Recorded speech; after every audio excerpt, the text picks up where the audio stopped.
Hello friends,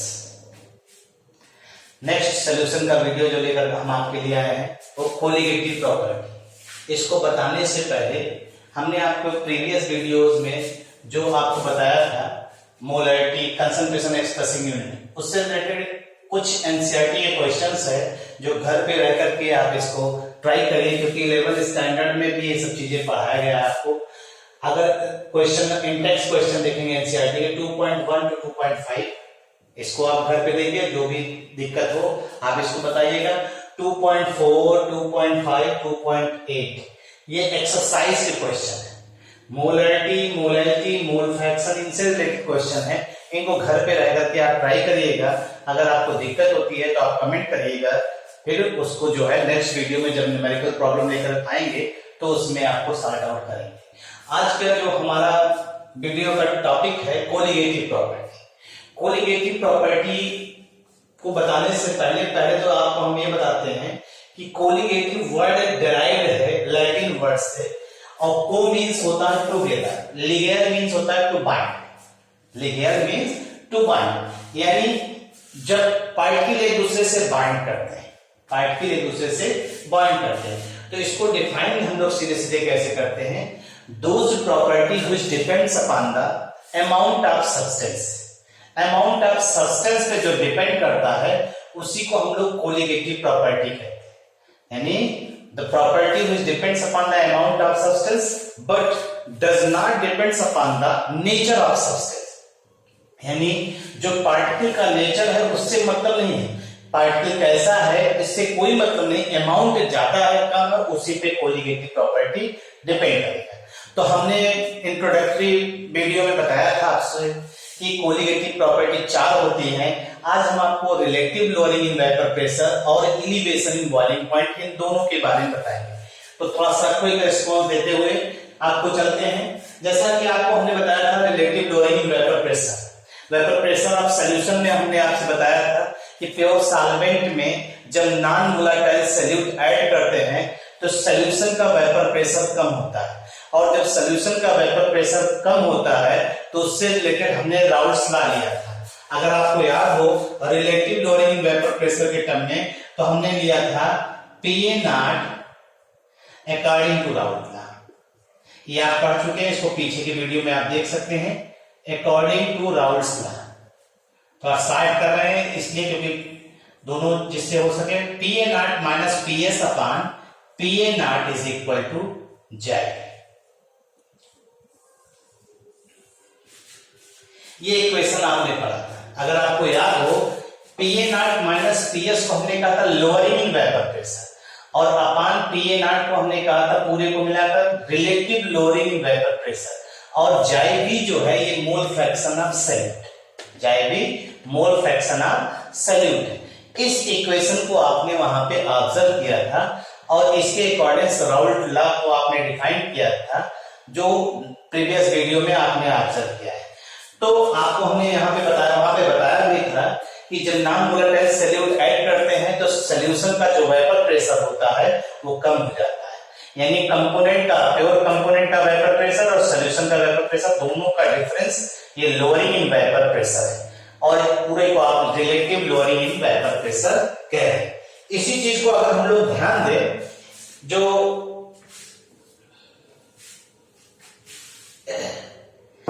इस फॉर्मूले की सहायता से हम लोग मोलर मास कैलकुलेट कर सकते हैं, क्योंकि रिलेटिव लोअरिंग वेपर प्रेशर से आपको न्यूमेरिकल भी मिलते हैं, calculation of molar mass of non volatile solute. तो आपने इक्वेशन लिखा था, we know that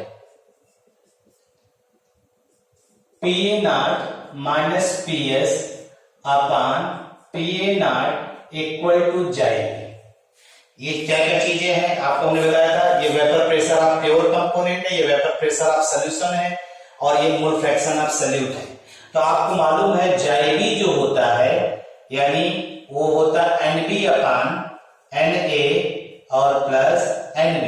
JB mole fraction of component B is ratio of number of moles of component and total number of moles of solution. इस हिसाब से अगर हम solution को डाइल्यूट लें, if solution is dilute,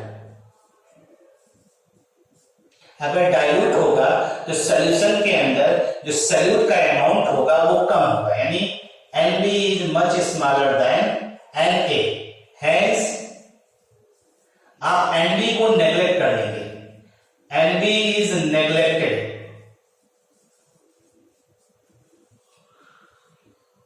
in solution NB को neglect कर देंगे। अगर आप NB को नेग्लेक्ट कर देंगे तो हम इसे इक्वेशन नंबर फर्स्ट मान ले रहे हैं, इसे इक्वेशन नंबर सेकंड मान रहे हैं, तो इक्वेशन सेकंड बिकम्स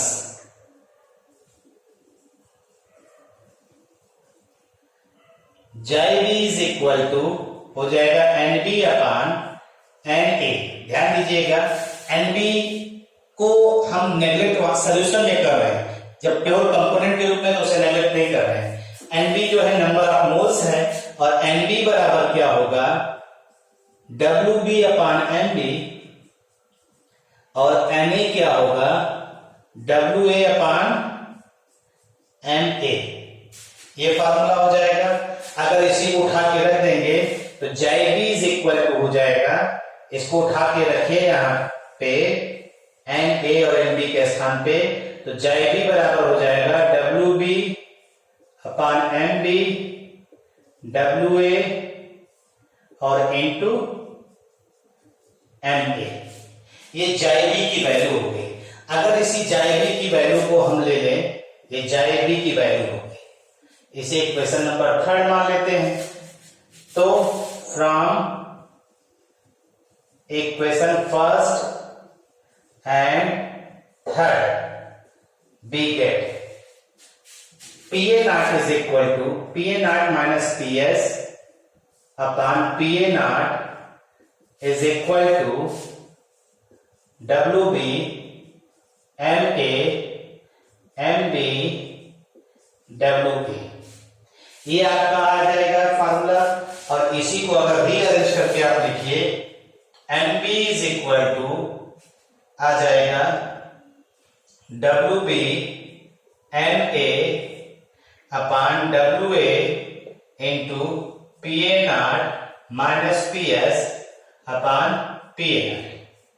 ये फार्मूला आपका आ गया calculation of molar mass of non volatile cell. इसकी सहायता से आप मोलर मास कैलकुलेट कर सकते हैं। यहाँ पे MB क्या है, MB जो है ये molar mass of non volatile solute है, नॉन वोलेटाइल सॉल्यूट।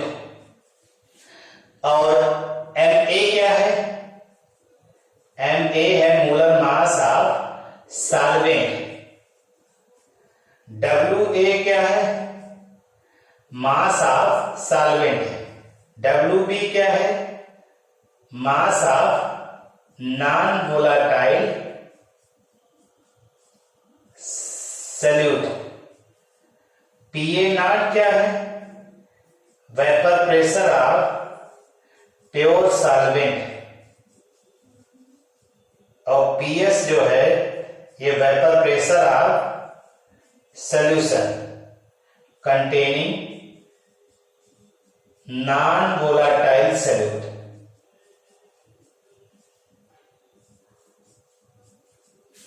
ये आपका है। अब आप गौर से अगर देखिए, सीधे सीधे आप कह रहे हैं कि इसकी सहायता से आप मोलर मास को कैलकुलेट यहां पे कर सकते हैं। ठीक है भाई, क्योंकि रिलेटिव लोअरिंग वेपर प्रेशर जो है वो डिपेंड कर रहा है किस पे, मोल फ्रैक्शन पे। भाई आपका ये जो रिलेटिव लोअरिंग वेपर प्रेशर हुआ वो मोल फ्रैक्शन पे डिपेंड कर रहा है। इस आधार पे हम लोग कह सकते हैं कि relative lowering vapour pressure is colligative property. हमने आपसे क्या कहा, रिलेटिव लोअरिंग डिपेंड कर रहा है किस पे, JB पे। JB क्या है, अमाउंट पे डिपेंड कर रहा है, इसलिए relative lowering vapour pressure colligative property की तरह एक्ट करेगा। तो ये आपके पहला जो है कोलिगेटिव प्रॉपर्टी हुई। आइए दूसरा देखते हैं। न्यूमेरिकल नेक्स्ट वीडियो में ट्राई किया जाएगा, अभी पहले चीजों को कंसीडर किया जाए। नेक्स्ट है इलिवेशन इन बॉइलिंग पॉइंट। इलिवेशन इन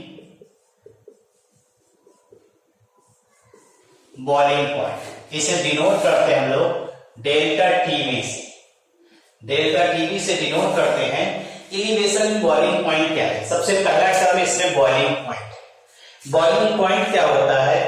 बॉइलिंग पॉइंट का मतलब एक ऐसा टेम्परेचर जिसपे लिक्विड का जो वेपर प्रेशर है वो एटमॉस्फेरिक प्रेशर के बराबर हो जाए। जब भी आपने कभी घर में अगर पानी को गर्म किया होगा तो पानी उबलना शुरू नहीं होता, तुरंत उबलना नहीं, पानी धीरे धीरे वेपोराइज होता है। और आपको शायद मालूम भी होगी, आपको जानकारी होगी कि हम लोग के ऊपर एटमॉस्फेरिक प्रेशर ऑपरेट करता है और वो एटमॉस्फेरिक प्रेशर 180 है, 760 mmHg प्रेशर या 180 है। जब भी जिस भी लिक्विड को आप बॉयल कर रहे हैं उसका pressure, vapour pressure atmospheric pressure के बराबर हो जाएगा, उस टेम्परेचर को हम लोग क्या कहते हैं? Boiling point. यानी the temperature at which the vapour pressure of liquid becomes equal to the vapour pressure of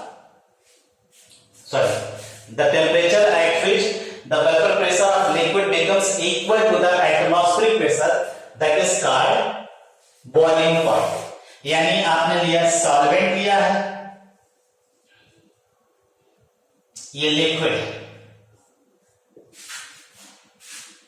और आपने लिया सॉल्वेंट लिया है,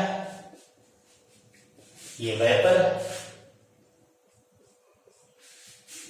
ठीक, एक टेम्परेचर ऐसा आएगा जिसपे दोनों इक्विलिब्रियम में है, यानी लिक्विड से वेपर्स, वेपर से लिक्विड में कन्वर्जन हो रहा है और दोनों इक्वल रेट से, ये इक्विलिब्रियम स्टेट पे। और इसी इक्विलिब्रियम पॉइंट को हम लोग टेम्परेचर को क्या कहेंगे? बॉइलिंग। प्रॉब्लम तब होती है जब इस सॉल्वेंट में आप नॉन वोलेटाइल सॉल्यूट ऐड करते हैं। सॉल्वेंट लिया आपने और इसमें नॉन वोलेटाइल सॉल्यूट ऐड किया, नॉन वोलेटाइल सॉल्यूट ऐड किया, और ये इक्विलिब्रियम में आपको दिखाई दे रहा है कौन? Solvent vapour. ये इसी तरह से रहेगा, ये इसी तरह से। अब जैसे जब आपने नॉन वोलेटाइल सॉल्यूट को ऐड किया इसके साथ, तो ये सॉल्यूशन बन गया। सॉल्यूशन बन गया।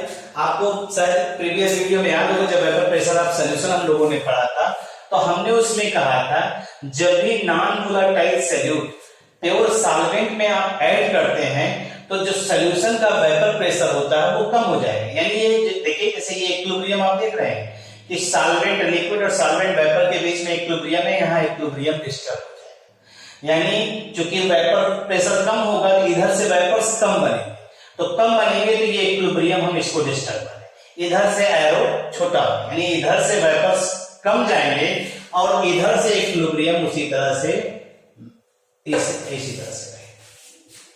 तो इसका मतलब है अब आपका इक्विलिब्रियम क्या हो गया? डिस्टर्ब। इक्विलिब्रियम यहां पे डिस्टर्ब हो गया। अब इक्विलिब्रियम डिस्टर्ब हो गया तो अब सॉल्यूशन को जो है अब इक्विलिब्रियम मेंटेन करने के लिए आपको क्या करना पड़ेगा? सॉल्यूशन के टेम्परेचर को बढ़ाना पड़ेगा, जिससे इधर से भी वेपर्स ज्यादा बने। इधर से वेपर्स ज्यादा बनेंगे तो इक्विलिब्रियम मेंटेन होगा, और इक्विलिब्रियम जब मेंटेन हो जाएगा तो जितना टेम्परेचर आप बढ़ा रहे हैं उसी को हम लोग क्या कह रहे हैं? इलिवेशन। यानी आप क्या करेंगे? टेम्परेचर बढ़ाएंगे, टेम्परेचर ऑफ सॉल्यूशन को इंक्रीज करेंगे। किस लिए? To maintain the equilibrium, to maintain the equilibrium. Equilibrium को मेंटेन करने के लिए सॉल्यूशन के टेम्परेचर को बढ़ाएंगे, और जो टेम्परेचर बढ़ रहा है उसी को हम लोग क्या कहते हैं? इलिवेशन इन बॉइलिंग पॉइंट। जैसे प्योर सॉल्वेंट है तो प्योर सॉल्वेंट के बॉइलिंग पॉइंट को अगर हम टीबी नॉट से दिखाते हैं तो डेल्टा टीबी क्या हो जाएगा? डेल्टा टीबी बराबर, चूंकि सॉल्यूशन का बॉइलिंग पॉइंट बढ़ गया, इसका मतलब है TB minus TB naught. Delta TB बराबर हो जाएगा टीबी माइनस टीबी नॉट। इसको हम लोग इस तरह से लिख सकते हैं, टीबी नॉट जो होगा ये boiling point of pure solvent, और टीबी जो है ये बॉइलिंग पॉइंट ऑफ सॉल्यूशन हो गया, बॉइलिंग पॉइंट ऑफ सॉल्यूशन हो गया। तो अगर आप इस चीज को ध्यान दीजिए कि सॉल्वेंट में जब नॉन पोलर सॉल्यूट ऐड किया आपने तो सॉल्यूशन का वेपर प्रेशर कम हो गया, और इसी वजह से आपको सॉल्यूशन का टेम्परेचर बढ़ाना पड़ रहा है कि जिससे कि इक्विलिब्रियम मेंटेन हो जाए। इसका मतलब है कि एलिवेशन इन बॉइलिंग पॉइंट का मेन कारण क्या है कि लोअरिंग इन वेपर प्रेशर, और relative lowering in vapour pressure क्या था, कोलिगेटिव प्रॉपर्टी थी। अगर उसी हिसाब से हम लोग इस चीज को ऑब्जर्व करें तो सीधे सीधे हम लोग यहाँ पे आइडिया लेकर के क्या कह सकते हैं, देखिए अगर इसी पॉइंट को आप बेस मानिए, इसी पॉइंट को बेस मानिए तो हम लोग कह सकते हैं delta TB is directly proportional to delta P, क्योंकि लोअरिंग इन वेपर प्रेशर ही एलिवेशन इन बॉइलिंग पॉइंट का मेन रीजन, और डेल्टा पी जो है ये डायरेक्टली प्रोपोर्शनल टू होता है molality.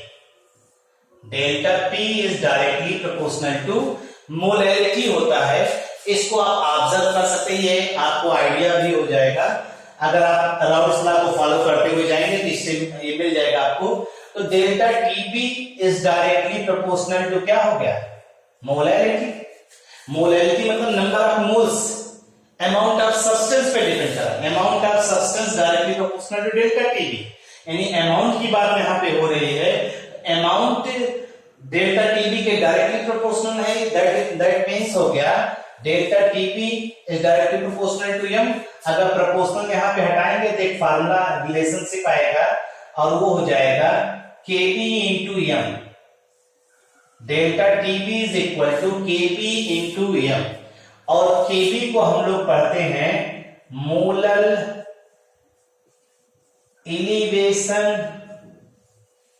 Constant, molar elevation constant, या इसे कहते हैं ebullioscopic constant, scopic constant, ebullioscopic constant. अगर इसी चीज को हम लोग यहां पे ऑब्जर्व करें, इसी चीज को ऑब्जर्व करें तो सीधे सीधे जैसे कांस्टेंट है, अगर उसको डिफाइन करना चाहें आप तो आप कह सकते हैं if molality is equal to 1, unity मान, तो delta TB is equal to KB. Board में क्वेश्चन भी पूछा गया है इब्लियोस्कोपिक कांस्टेंट की डेफिनेशन, तो आप सीधे सीधे कह सकते हैं कि molar elevation constant, molar elevation constant is equal to the elevation in boiling point when molarity of the solution is unity. Molar elevation constant is equal to the elevation in boiling point when molarity of the solution is unity. या आप इसे क्या कह सकते हैं, that is 1 mole of solute in 1 kg of solvent। एक हुआ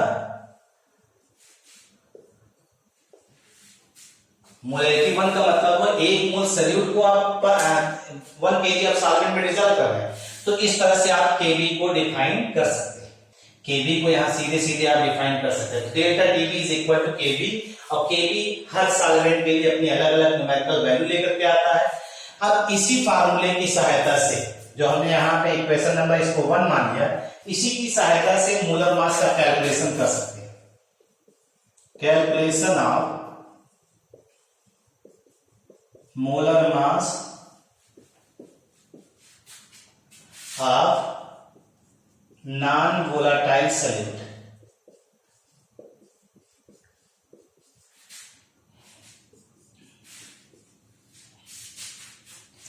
According to equation first, delta TB is equal to KB into M. ये भी फार्मूला आपने देखा यहाँ पे। मोलैरिटी जो होता है बराबर होता है number of moles upon weight of solvent. अगर ग्राम में है तो ऊपर क्या हो जाएगा 1000, अगर ये ग्राम है। ठीक, अगर इसी को और सिंप्लीफाई करना चाहें तो WB upon MB WA into 1000। Number of moles निकालने का ये फार्मूला हो गया। WB अपॉन MB होता है, सीधे सीधे आप इसको ऑब्जर्व कर लीजिए तो M बराबर ये फार्मूला। अब इसको अगर हम लोग रख दें तो delta TB is equal to KB into WB into 1000 upon MB into W। ये फार्मूला हो गया। आपको मोलर मास निकालना है तो मोलर मास निकालना है तो ये हो जाएगा MB is equal to KB WB 1000 upon delta TB into WA। ये आपका मोलर मास का कैलकुलेशन हो गया। B मतलब सल्यूट से है, A मतलब सॉल्वेंट से है, डेल्टा TB जो है ये एलिवेशन इन बॉइलिंग पॉइंट है और KB जो है वो मोलर एलिवेशन कांस्टेंट है। अलग अलग सॉल्वेंट के लिए आप जो है अलग अलग वैल्यूज होती है इसकी, और इसको आप बुक से भी कंसीडर करिए KB की वैल्यू कितनी। ये हर न्यूमेरिकल में आपको अलग अलग दी रहती है, इसमें कोई दिक्कत नहीं, आप इसको ऑब्जर्व कर सकते हैं। जो भी चीजें है इसको स्टेप बाय स्टेप देखते हुए चलिए, जहां पर भी आपको दिक्कत हो आप जो है बताइए। और नेक्स्ट वीडियो में जो है हम ये कोशिश करेंगे कि जो आपका डिप्रेशन इन फ्रीजिंग पॉइंट और ऑस्मोटिक प्रेशर है उसको बताने के बाद इससे रिलेटेड न्यूमेरिकल्स लेकर के आए आपके लिए। और जो भी चीजें हैं जहां पर भी आपको कोई दिक्कत महसूस हो रही है, जो भी परेशानी हो रही है, आप उसको कमेंट करिए, सब्सक्राइब करिए और लोगों को सब्सक्राइब करने के लिए कहिए। और जो भी चीजें और इसका जो है नोट्स स्टेप बाय स्टेप बनाते हुए चलिए। इससे मिलने पे आपसे थैंक यू।